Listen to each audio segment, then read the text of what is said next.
Coming up on News 2, former executive director of the Virgin Islands Legislature was sentenced to 5 years in prison today, Lewis Willis, for bribery and extortion.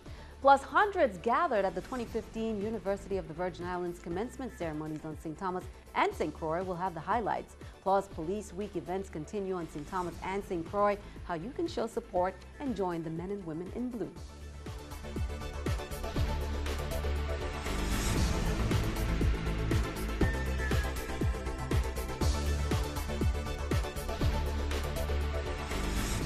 Hello, welcome. Thank you for joining us on this edition of News 2. I'm Sandra Guman Singh, topping our newscast. As we reported on Wednesday, more than 100 graduates strutted across the stage of the University of the Virgin Islands St. Croix campus yesterday.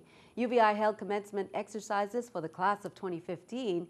They represent the golden class because of the 50th anniversary of the school's first graduates. News 2's Erica Parsons has more from the ceremony. There were cheers and more cheers as the UVI class of 2015 prepared to make their mark on the world. Today's accomplishments prove that though we may have wavered in our choices and though self-doubt may have kicked in, we were all persistent in achieving our goals. More than 100 graduates on St. Croix were awarded degrees Wednesday. UVI St. Croix commencement exercises were held before St. Thomas's ceremony for the first time in the university's history.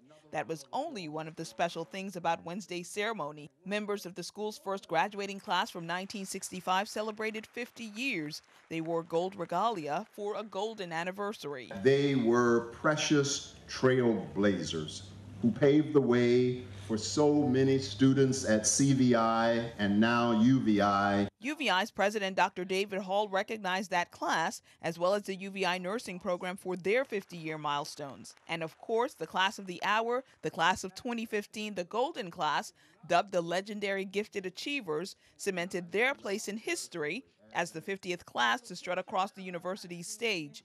Well-known attorney and child advocate Marian Wright Edelman was the keynote speaker. She shared wisdom from her life's experiences, and she told them they can make a difference in the world. I often say a nation, I don't care how wealthy we may be right now, but a nation that does not stand for its children is not going to stand strong in the future. We've got some moral bearing problems in this country, and we need to get it straight, but we have to have a new movement. You got to be a part of that movement. You got to make your voice heard for these children, and we want to end poverty for 14.7 million. Wake up and start telling this country that it's got to redefine its priorities. It's time for a new movement.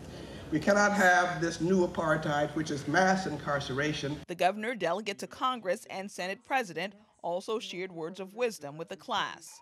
Erica Parsons, News 2.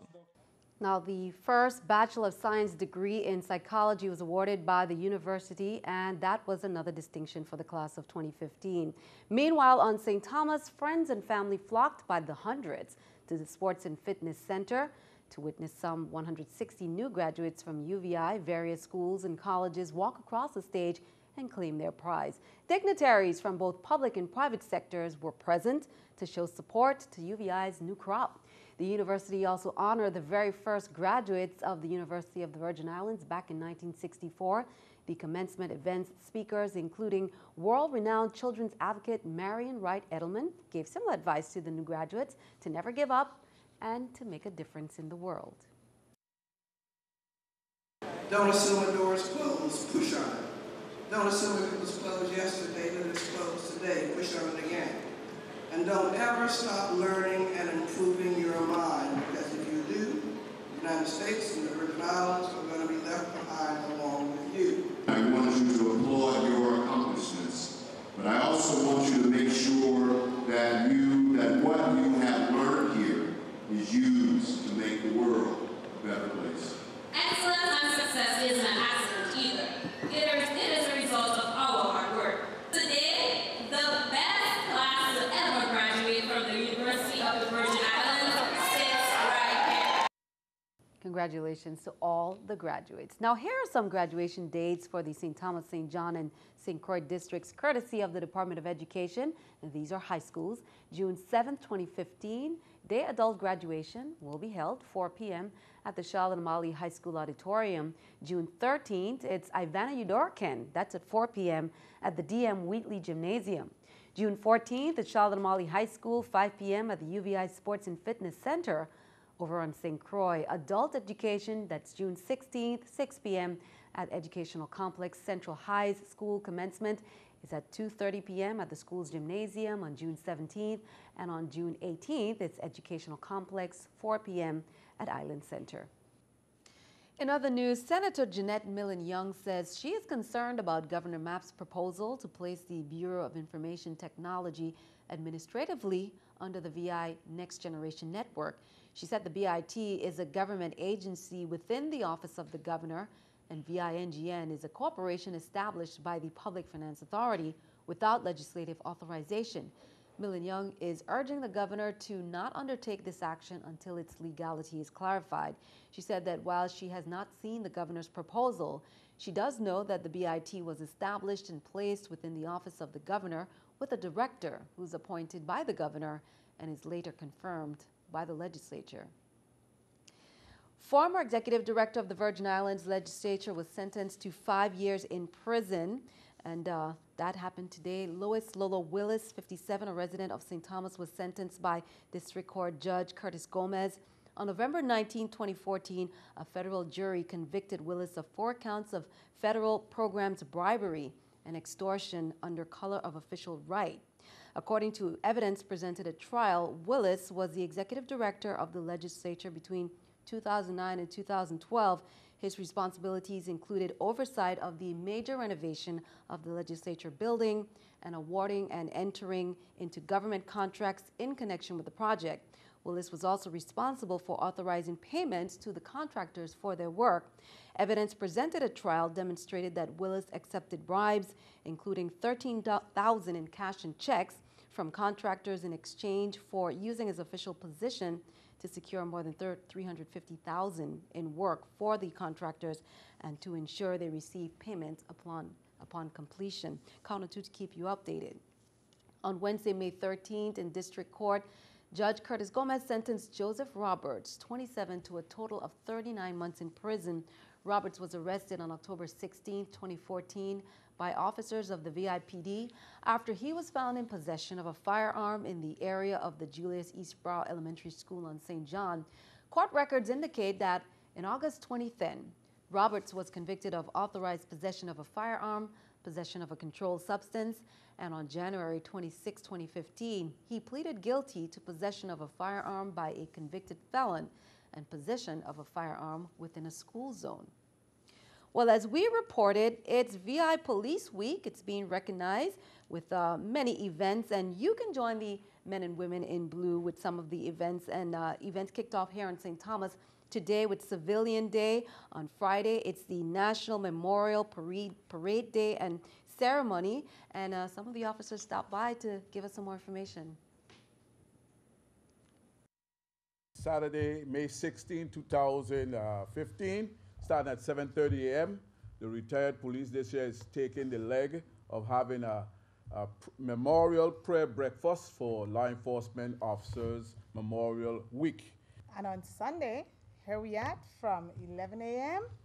until at Wesleyan Methodist Church, that's that area of Four Winds Plaza, across from Joseph Gomez Elementary School. That's where we'll have the officers will be there, and the pastor will bless them. Because you know our community with the law enforcement officers, we do need blessings. Then back on Monday, where we'll be at the grave site, Western Cemetery #1, we'll be there for all our fallen soldiers. The officers put their life on the line every day, whether they are on or off duty, because this is a small community, so they know the officers, they know their friends and family. It's just to appreciate. And this is a thankless job, but it's for the community and everyone to come and meet and say, thank you, job well done. President John F. Kennedy made International Law Enforcement Officers Week from back in 1960 to now. And it's a very, very important day. And congratulations to the officers. There's also a oldies goldies 70s party at Yacht Haven Grand, as well as a law ride out and sports day at Griffith Park on Saturday. Now, St. Croix police officers are celebrating as well. As we reported earlier this week, civilian employees get Friday off. Then there's the costume ball on Friday and a pig roast on Sunday. One of the highlights of the celebration is the vigil for the departed. This evening, Crucian officers will remember their comrades who died in the line of duty or from natural causes. They're also honoring those who have retired. Paradise Covenant Ministries is hosting a movie on gang violence. Representatives are inviting you to come out with the entire family to become aware and learn how you can assist and bring solutions to the table regarding some of the crime problems that exist in the VI. There will be food and refreshments, all free and open to the public. It's at Paradise Covenant Ministries Friday night again. That's the 15th at Vitraco Mall. Well, turning our attention overseas, from a dream vacation to a sick trip, over 100 people fell ill on a San Francisco cruise ship, the norovirus, and that was the Star Princess. The cruise ship pulled into Pier 27 today. At least 20 people quarantined on board. They have tested positive for that norovirus. Keeping our eye on the economy, here's the New York Stock Exchange with our stock market watch. As we can see, everything up. The Dow up 191, NASDAQ also up 69, S&P up 22. Coming up on News 2, we've all heard of smartphones, smart TVs, and even smart watches.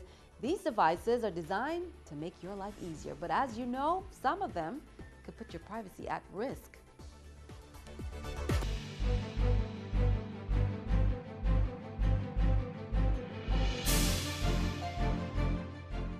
Officials from the Wallonie Hospital honored some of their staff for their years of service Thursday. 80 employees of the hospital and VI Cardiac Center were recognized for between 5 years of service all the way up to 30 years of service.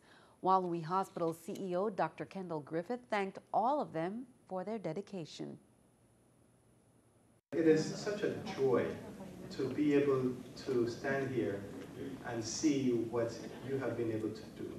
And I have to say to all of you, all of us, what we have been able to do, we are in the midst of transformation.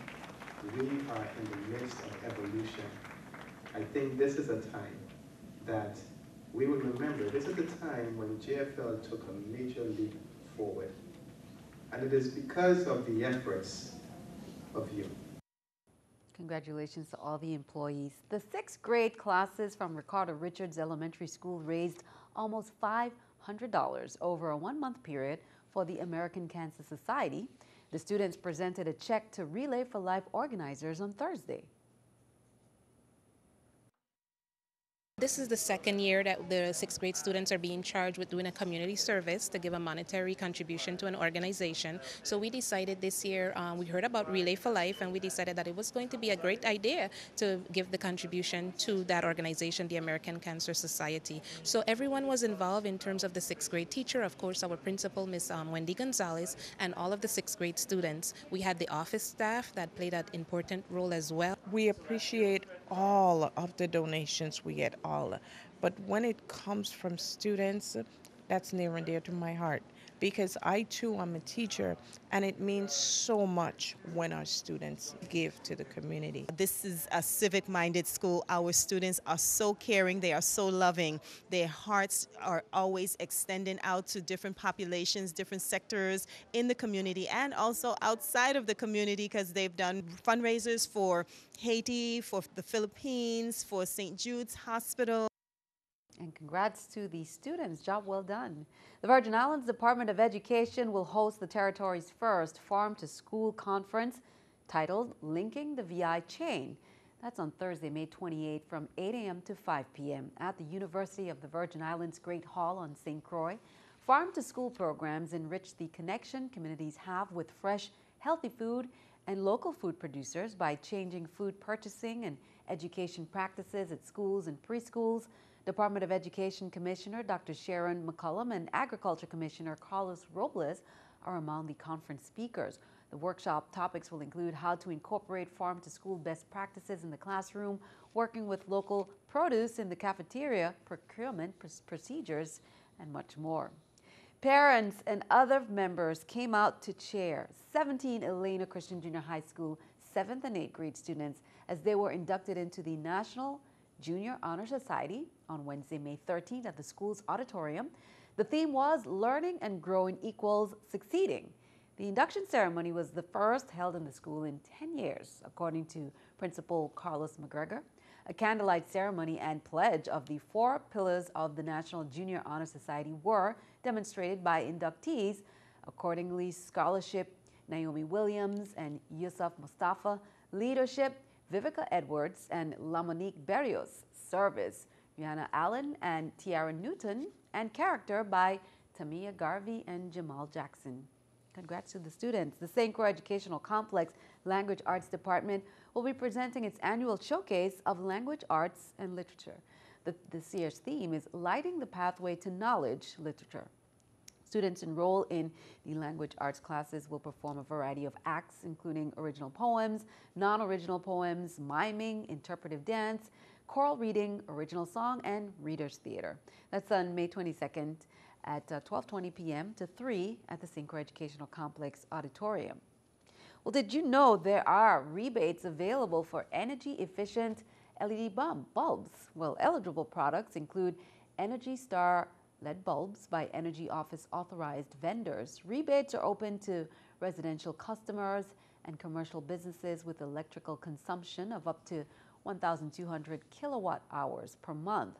Consumers can get savings of 30% off at the time of purchase per 5 LED bulbs. Current authorized vendors include Quality Electric Supply on St. Croix and Sunblaze VI LLC on St. Thomas. You can call the Energy Office if you are an interested vendor. The VI Energy Office's LED rebate program will run until September 30th or until those funds run out. We've all heard of smartphones, smart TVs, and even smart watches. Now, the so-called Internet of Things has grown to include all kinds of appliances. These devices are designed to make your life easier, but Consumer Reports says some of them, of course, could put your privacy at risk. Brewing coffee from bed? Adjusting the temperature on your slow cooker from anywhere. These are just some of the things you can do with connected devices and an app on your smartphone or tablet. Randy Shire uses her Wi-Fi connected baby monitor to keep an eye on her son when she's home and even when she's not. If I leave him with a babysitter, I like to know what's going on. But Consumer Reports says Wi-Fi monitors and other cameras are at risk for being hacked or viewed by strangers on the internet. Recently, Consumer Reports found a website dedicated to streaming cameras that aren't password protected. An unprotected camera is worse than no camera at all. You need to protect it with a password. And that goes for any device out there that collects personal information about you. There are many connected devices that collect your personal info and send it over the internet. Coffee makers and crock pots know your brewing and cooking habits. Activity trackers know how much you move and could even know your location using GPS. And smart thermostats know when you're home and when you're not. Some of this may not seem troubling, but a burglar armed with that info could know when you leave the house. While there's no evidence criminals are using this kind of data yet, Consumer Reports says you can reduce the amount of your information that's collected. If you don't plan on using the connected features on a product, buy the non-connected version, or just don't set it up on your Wi-Fi network. Remember, if it's not hooked up to a network, it's not sending your information out to the internet. This is Marcy Whalen. Stick around, your News 2 AccuWeather forecast comes your way next.